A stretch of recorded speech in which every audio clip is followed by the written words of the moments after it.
আমাদের নানিকে আমরা শ্বশুরবাড়ি পাঠিয়ে দিয়েছি, এটা হলো আমাদের সবচেয়ে বড় জয়। যাদের জন্য আমরা বুক ভরে শ্বাস নিতে পারছি তাদেরকে জানাচ্ছি প্রাণ ঢালা অভিনন্দন।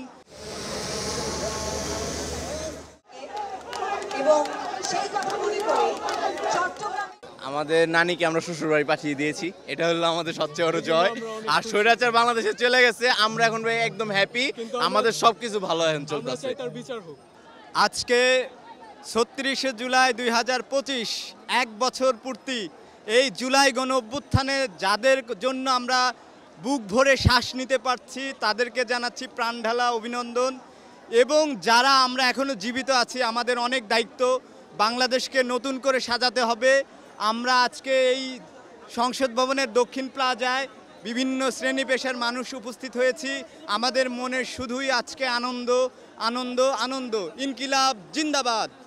সেই খবরটা অনেক ভালো ছিল, সকল দেশের মানুষ সবাই উচ্ছ্বাসিত হয়েছিল এবং সকল দেশের মানুষ একসাথে এবং ঢাকা শহরের অলিগলি থেকে এই সংসদ ভবন প্রাঙ্গণে কোটি কোটি মানুষের আনাগোন হয়েছিল।